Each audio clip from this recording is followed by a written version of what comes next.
लोगों को class first year की केमिस्ट्री पढ़ाएंगे, जिसमें अध्याय 8 है, उसका नाम है अपव्यय अपक्रियाएं। अपव्यय अपक्रियाएं के अंतर्गत दो चीजें आती हैं, एक आता है ऑक्सीकरण और दूसरा आता है अपचयन। तो देखिए, इसका सबसे पहले हम परिचय बताएंगे, इंट्रोडक्शन। तो परिचय में क्या है कि अधिकांश तत्व प्रकृति में क्रियाशील होते हैं। जो भी हमारे तत्व प्रकृति में वायुमंडल में पाए जाते हैं वो सब क्रियाशील होते हैं, एक स्थान से दूसरे स्थान पर गति करते हैं, जिसके कारण अलग अलग अपक्रियाओं द्वारा अलग अलग परिवर्तन होते हैं। इसमें जब हम अपक्रियाएं कराएंगे तो उसमें क्या होगा कि अलग अलग अपक्रियाओं के द्वारा अलग अलग परिवर्तन होंगे। ऑक्सीकरण अपचयन का मतलब होता है कि अपक्रियाएं इनका महत्वपूर्ण समूह है। ऑक्सीकरण अपक्रियाओं का जो अपचयन होता है उसका अपक्रियाएं इनका एक महत्वपूर्ण समूह है। प्रारंभ में सबसे पहले जान लीजिए कि ऑक्सीकरण किसे कहते हैं। प्रारंभ में ऑक्सीकरण उन अपक्रियाओं को कहा जाता है जिनमें तत्व अथवा यौगिक का ऑक्सीकरण के साथ संयोग होता है।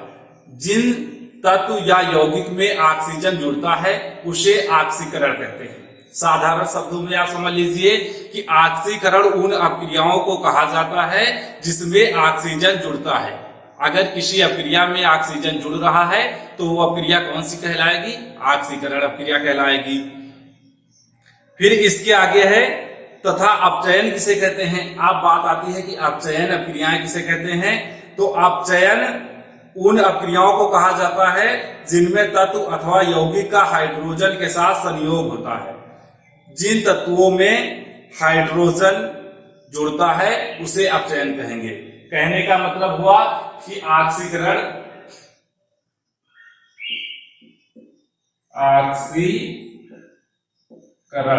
तो ऑक्सीकरण का मतलब हुआ O2 प्रेजेंट। अगर जिसमें ऑक्सीजन उपस्थित है और ऑक्सीजन जो है किसी भी तत्व के साथ में जुड़ रही है तो वो अपक्रिया ऑक्सीकरण अपक्रिया कहलाएगी। और जिन तत्वों में हाइड्रोजन जुड़ रहे हैं तो उसको अपचयन अपक्रियाएं कहेंगे। अपचयन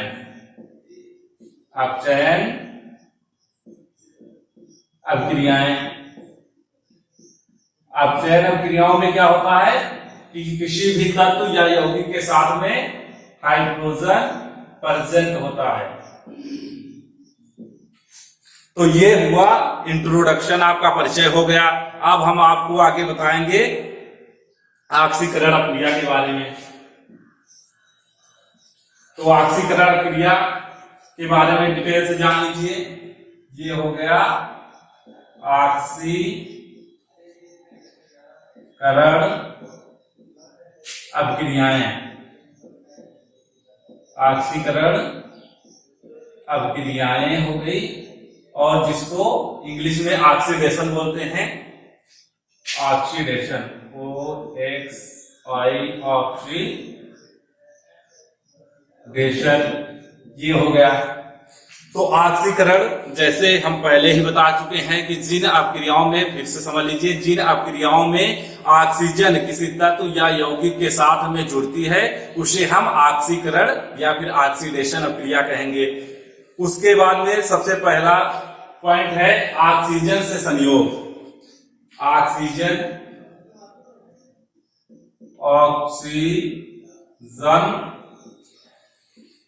से संयोग।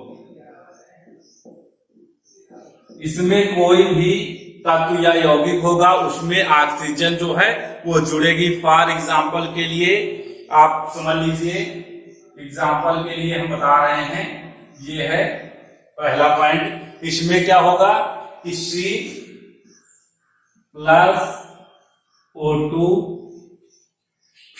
जब हम रिएक्शन कराएंगे तो हो जाएगा CO2। ये C क्या है? इस तत्व का नाम है कार्बन, इसका नाम है कार्बन, और O2 जो है वो आपकी ऑक्सीजन है। कार्बन और ऑक्सीजन ये दोनों गैसें वायुमंडल में पाई जाती हैं। तो इनका जब हम संयोग या आपस में मिलाएंगे, ऑक्सीकरण का जो है करेंगे, ऑक्सीकरण का मतलब होता है कि आपस में मिलना, या संयोग, संयोग का मतलब होता है ऑक्सीजन से संयोग, ऊपर लिखा हुआ है पहले पॉइंट में। तो इसमें जो है ऑक्सीजन के साथ में जो भी तत्व मिल रहा है, यहाँ कौन सा है, कार्बन है, कार्बन जो है वो ऑक्सीजन के साथ में मिल रहा है, तो CO2 हो जाएगा। जब इसको हम प्लस का निशान लगा हुआ है, प्लस के निशान का मतलब होता है जोड़ना, तो हम जब जोड़ेंगे तो CO2 हो जाएगा, जिसका नाम है, ये है यौगिक कार्बन डाइऑक्साइड, कार्बन डाइऑक्साइड, ये हो जाएगा आपका कार्बन डाइऑक्साइड हो गया। तो इसको जो है कौन सी रिएक्शन कहेंगे, इसको कहेंगे ऑक्सीकरण अक्रियाएं। ये हो गया ऑक्सीकरण, ये हो गया उदाहरण जो है फर्स्ट। अब हम दूसरा बताएंगे। दूसरे में रिएक्शन में क्या है, S + O2, फिर जो है अनुत्तरंडीय का निशान लगाएंगे। S क्या है, S है सल्फर, S तत्व का नाम है सल्फर, और O2 पहले ही लिखा हुआ है ऑक्सीजन है, ये आपका ऑक्सीजन हो गया। और ये हो जाएगा, जैसे यहां पर CO2 हुआ है, यहां हो जाएगा SO2, यानी कि सल्फर डाइऑक्साइड, सल्फर डाइऑक्साइड हो गया, सल्फर डाइऑक्साइड। समझ लीजिए, ये जो S तत्व है इसका नाम है सल्फर, और जो O2 है ये गैस है, ऑक्सीजन है, ये हो जाएगा सल्फर डाइऑक्साइड। ये अक्रिया हो गई। फिर जो है एग्जाम्पल हम 3 देखेंगे। तीसरा एग्जाम्पल क्या है, इसको जान लीजिए, ये है 2Mg + 2Mg + O2। Mg क्या है, इस तत्व का नाम है मैग्नीशियम, मैग्नीशियम, इसका नाम हो गया मैग्नीशियम। और फिर जो है O2 पहले से है, ये हो गया ऑक्सीजन, इसको ऑक्सीजन बोलेंगे। फिर जो है ये क्या हो जाएगा, 2MgO, ये हो जाएगा मैग्नीशियम ऑक्साइड, ये हो जाएगा मैग्नीशियम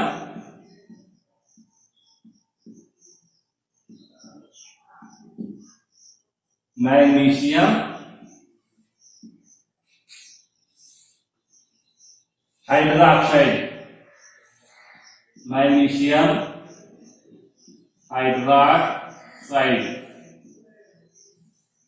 ये हो गया मैग्नीशियम हाइड्रोक्साइड, ये रिएक्शन हो गई।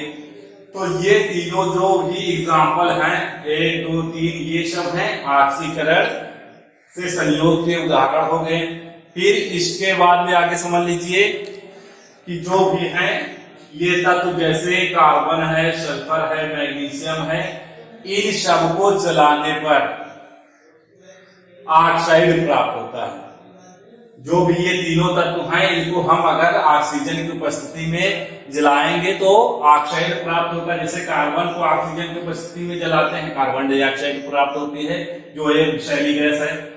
सल्फर को ऑक्सीजन की उपस्थिति में जलाते हैं तो सल्फर डाइऑक्साइड प्राप्त होता है, और मैग्नीशियम को ऑक्सीजन की उपस्थिति में जलाते हैं तो मैग्नीशियम हाइड्रोक्साइड प्राप्त होता है। फिर इसी के आगे अब हम बताएंगे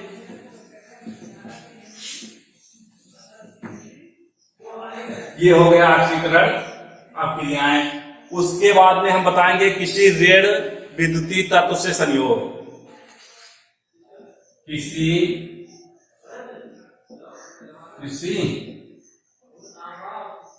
ऋण विद्युतीय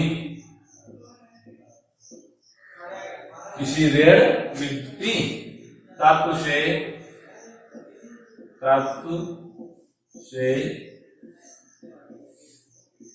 संयोग, ये हो गई आपकी सेकेंड हेडिंग। तो देखिए इसमें हम ऋण विद्युतीय तत्व के बारे में पढ़ेंगे। तो ऋण विद्युतीय तत्व क्या है, जैसे उदाहरण के लिए समझ लीजिए आप लोग। तो उदाहरण के लिए है 2Fe,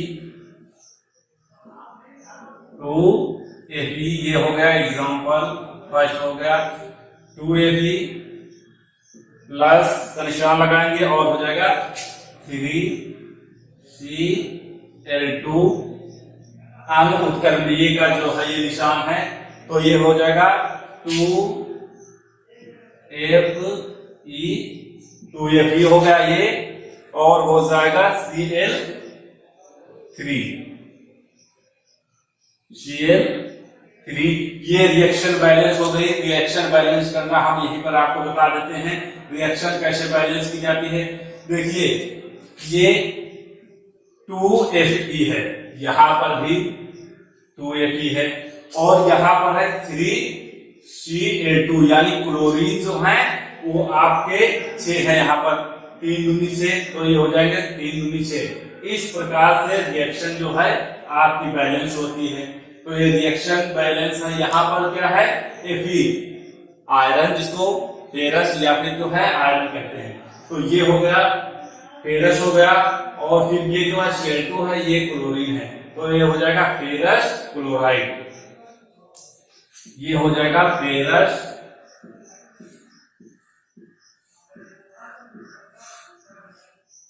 क्लोराइड।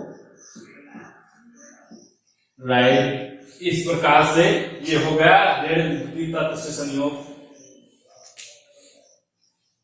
तो ऋण विद्युतीय तत्व में क्या है, Fe जैसे यहाँ पर जो क्लोरीन है और ये जो फेरस है, इनका जो है आपस में संयोग हो रहा है, यानी कि मिल रही हैं, और मिलने के बाद में जो है फेरस क्लोराइड बनाती है।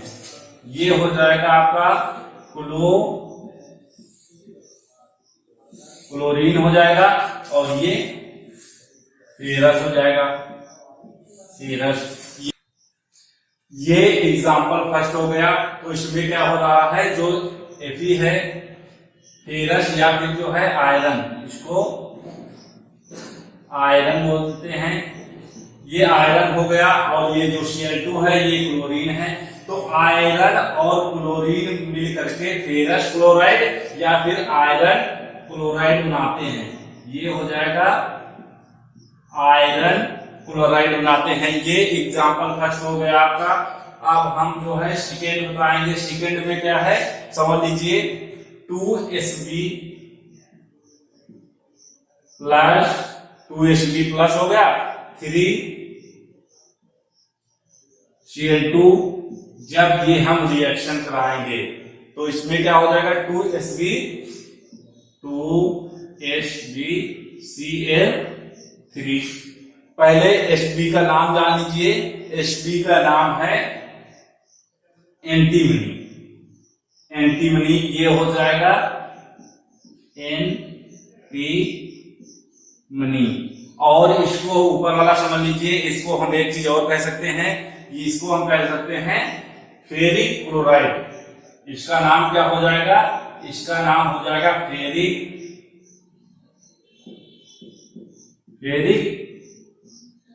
क्लोराइड। ये फेरिक क्लोराइड हो गया। देखिए तो ये एंटीमनी है और ये आपका क्लोरीन है, Cl2 यानी कि ये आपका क्लोरीन है। तो ये क्या हो जाएगा, एंटीमनी क्लोराइड। ये हो जाएगा एंटीमनी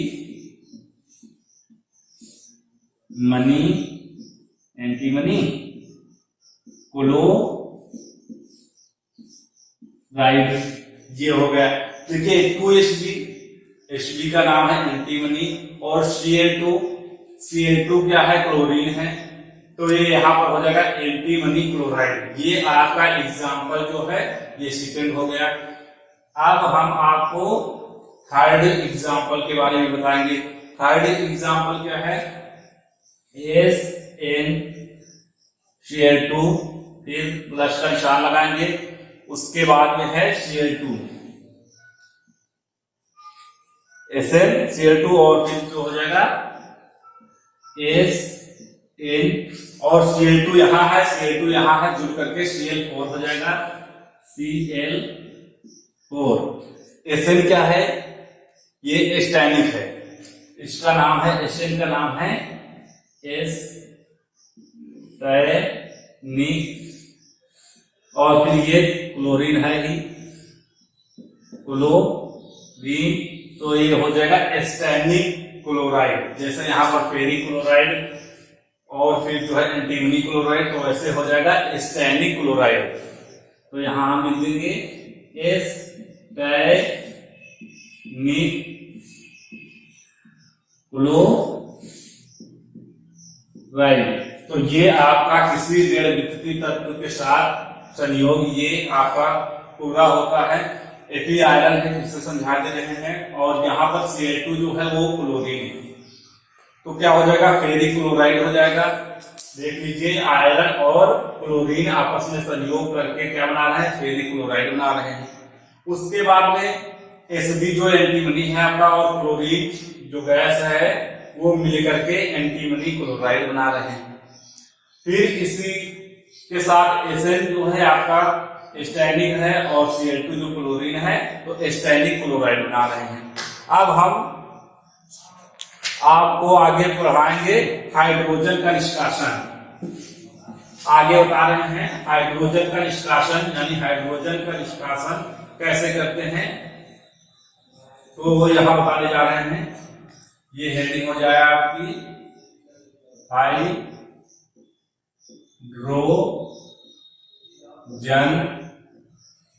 का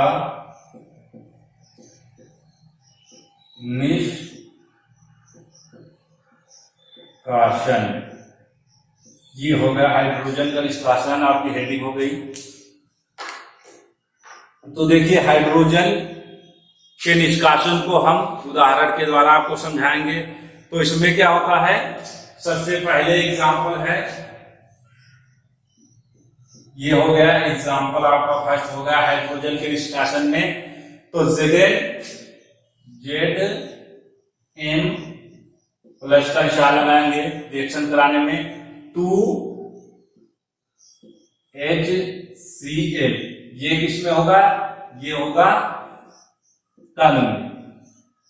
ये जो 2HCl है ये तन होगा, और फिर उसके बाद में ऐसे एरो बनाएंगे, और एरो बनाने के बाद में ये हो जाएगा ZnCl2।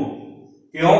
क्योंकि यहाँ पर 2HCl है, इसका मतलब होगा कि 2 हाइड्रोजन है और 2 क्लोरीन है। तो ये हो जाएगा, ये आपका हो जाएगा ZnCl2। अब देख लीजिए यहाँ पर क्या बच रहा है, Zn, ये आपका Zn हो गया, और Cl2, ये आपका Cl2 हो गया, प्लस का निशान लगाएंगे, और H2 जो आपकी हाइड्रोजन गैस है वो प्राप्त हो रही है, यानी कि इसका मतलब होता है कि बाहर की ओर निकल रही है। तो देखिए, सबसे पहले Zn जो है उसको हम लिख देंगे, उसका नाम है जिंक, और फिर HCl को बोलते हैं hydrochloric acid, hydrochloric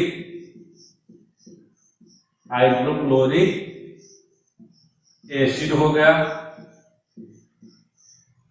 hydrochloric acid हो गया। ये हो जाएगा जिंक क्लोराइड, जिंक क्लोराइड हो गया, जिंक क्लोराइड, और ये हो जाएगा हाइड्रोजन, ये है हाइड्रोजन हो गया। तो देखिए, इसमें क्या है, हाइड्रोजन का निष्कासन, यानी हाइड्रोजन को हम कैसे, हाइड्रोजन जो आपकी गैस है उसको बाहर कैसे निकालते हैं। तो ऐसे जहां पर जिंक होगा और हाइड्रोक्लोरिक एसिड होगी, तो वहां पर क्या है, जिंक क्लोराइड अलग हो जाएगी, और हाइड्रोजन गैस जो है वो वायुमंडल में मुक्त हो जाएगी। इस प्रकार से ये उदाहरण फर्स्ट हो गया। अब हम जो है सेकेंड बताएंगे इस प्रकार से। देखिए, सबसे पहले एसिड यानी कि जो अम्ल की बात आई है उसके बारे में थोड़ा यहीं पर समझ लेते हैं।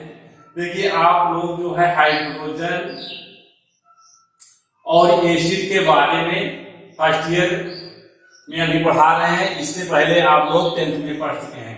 देखिए अम्ल की परिभाषा क्या होती है।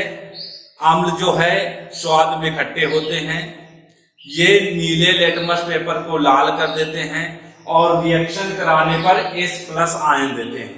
जो रिएक्शन कराएंगे हम, वो अगर H+ आयन दे रहे हैं, उसमें H+ आयन जो है बाहर की ओर निष्कासित हो रहा है, तो उसको हम समझ लेंगे कि अम्ल है। और जो चखने पर यानी स्वाद में खट्टे होते हैं वो अम्ल कहलाते हैं। देखिए तो उसके बाद में दूसरा जो आपका उदाहरण है वो है 4H और I। ये होगा 4HI प्लस O2। इसकी जब हम रिएक्शन कराएंगे तो क्या हो जाएगा 2H2O और फिर प्लस 2I2, ये हो जाएगा। तो इसमें देखिए पहले रिएक्शन हम बैलेंस कर लेते हैं, तो क्या होगा 4HI है यानी हाइड्रोजन जो है यहाँ पर आपके 4 हैं, तो 2H2 यानी 4H हो गए, ये रिएक्शन बैलेंस हो गई।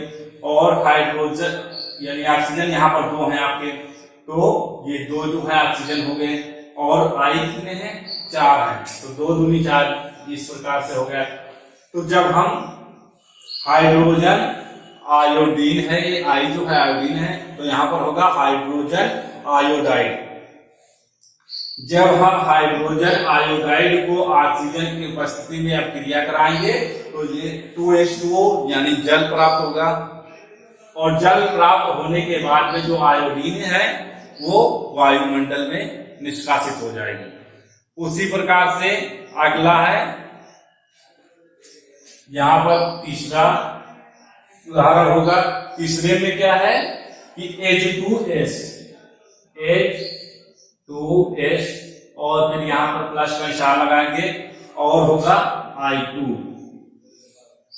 ये रिएक्शन कराएंगे तो हो जाएगा 2HI प्लस S। देखिए हाइड्रोजन सल्फेट, हाइड्रोजन और सल्फर ये हो गया। और आयोडीन, इसमें जो है आयोडीन जुड़ी हुई है, तो इससे क्या होगा हाइड्रोजन आयोडाइड प्राप्त होगा और जो आपकी सल्फर है वो प्राप्त होगी। फिर उसके बाद में ये इतना हो गया, तो इसमें क्या है, इसमें हाइड्रोजन का निष्कासन होता है। यहाँ पर देखिए हाइड्रोजन आपकी निकल रही है, यहाँ पर जो है आयोडीन निकल रही है और यहाँ पर सल्फर जो है वो निकल रही है। तो इस प्रकार से ये हाइड्रोजन का निष्कासन की प्रक्रिया जो है ये आपकी पूर्ण होती है। फिर उसके बाद में अब हम आगे बताएंगे आपको धन विद्युतीय तत्व का निष्कासन। धन विद्युतीय तत्व का निष्कासन, धन विद्युतीय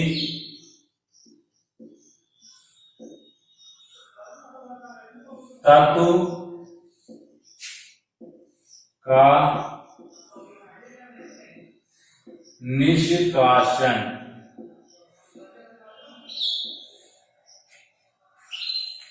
तो इसमें देखिए धन विद्युतीय तत्व में क्या होगा, धन विद्युतीय तत्वों के निष्कासन के कुछ उदाहरण नीचे दिए गए हैं, वो हम आपको बता रहे हैं कौन कौन से। इसमें जैसे फॉर एग्जांपल के लिए ये एग्जांपल जो है आपका फर्स्ट है, तो इसमें क्या है 2KI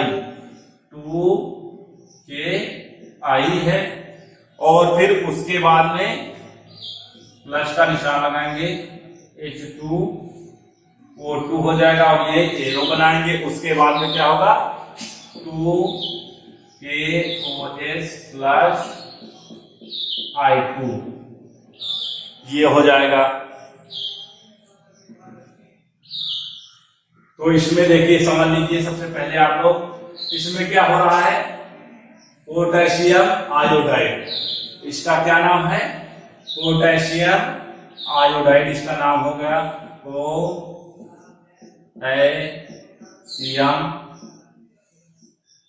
आयोडाइड।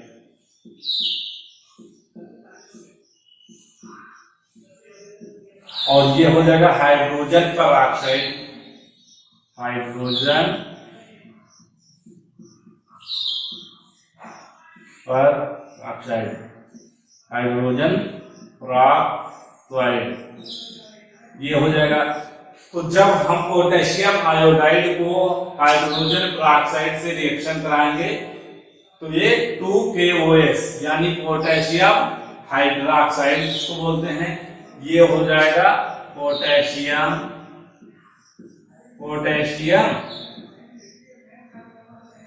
हाइड्रोक्साइड,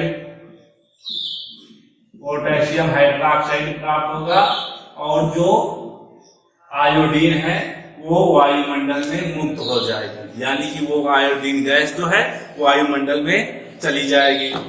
इस प्रकार से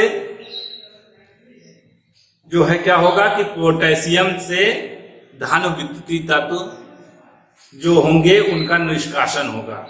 जैसे यहाँ पर क्या है कि धन विद्युतीय तत्व कौन कौन से हैं, धन विद्युतीय तत्व में जैसे I2 है, ये धन विद्युतीय तत्व है, तो इसका जो है निष्कासन हो रहा है, यानी पोटेशियम से जो आयोडीन है वो निष्कासित हो रही है। क्यों? क्योंकि वो धन विद्युतीय है। इसी प्रकार से अगली हेडिंग है धन विद्युतीय तत्वों की संयोजकता में वृद्धि। तो ये हो जाएगा आपका धन विद्युतीय तत्वों, अगला बता रहे हैं अगली हेडिंग धन विद्युतीय तत्वों, ये होगा तत्व की संयोजकता, संयोजकता होगा में वृद्धि। ये हो गई अगली हेडिंग। अब हम इसके बारे में बताएंगे। तो देखिए धन विद्युतीय तत्व की संयोजकता में वृद्धि कैसे होती है। धन विद्युतीय तत्व की संयोजकता में वृद्धि, इनमें ऋणात्मक अवयव के अनुपात में वृद्धि होती है। जो तत्व पाए जाते हैं जो ऋण विद्युतीय होते हैं, जिन पर जो है प्लस का निशान लगा होता है, तो वो क्या होते हैं कि उन तत्वों में जो है वृद्धि होती है। ये भी ऑक्सीकरण के कारण होता है। और ये कैसे होता है ऑक्सीकरण हम अभी आप लोगों को पहले बता दिए हैं, जिसमें जो है ऑक्सीजन उपस्थित होती है और ऑक्सीजन का संयोग होता है, उसे ऑक्सीकरण कहते हैं। तो देखिए फॉर एग्जाम्पल के लिए क्या हो जाएगा SnCl2। Sn क्या है अभी जो है आपको हम पहले बता चुके हैं, ठीक। और फिर ये हो जाएगा प्लस का निशान लगाएंगे और हो जाएगा Cl2, एरो लगाएंगे तो ये हो जाएगा SnCl4, ये हो जाएगा। फिर उसके बाद में जो है तो इसमें देखिए संयोजकता इसकी कितनी है, संयोजकता इसकी हो जाएगी 2, इसमें संयोजकता 2 है। और इसमें जो है संयोजकता कितनी है 4 है, इसमें संयोजकता हो जाएगी 4। इस प्रकार से हो जाएगा। देखिए तो ये हो गया फर्स्ट, और अब जो है हम सेकेंड बताएंगे। तो सेकेंड में क्या है कि 2FeCl2, 2FeCl2 हो गया, प्लस का निशान लगाएंगे Cl2 हो जाएगा, तो ये हो जाएगा 2Fe, ये हो गया 2Fe, और फिर 2 दूनी 4 2 6, तो हो जाएगा Cl3, 3 दूनी 6, ये बैलेंस हो गई रिएक्शन। तो देखिए ये क्या है आयरन है, आयरन क्लोराइड और क्लोरीन मिलके आयरन टेट्रा क्लोराइड बनाएंगे। तो इसमें जो है संयोजकता कितनी है, इसमें आपकी संयोजकता जो है वो 2 होगी। ये क्लोरीन की संख्या जो है यहाँ कितनी है 2 है, इसलिए संयोजकता आपकी 2 हो जाएगी। और इसमें क्लोरीन की संख्या कितनी है? 3 है, इसलिए इसकी जो है संयोजकता कितनी हो जाएगी? संयोजकता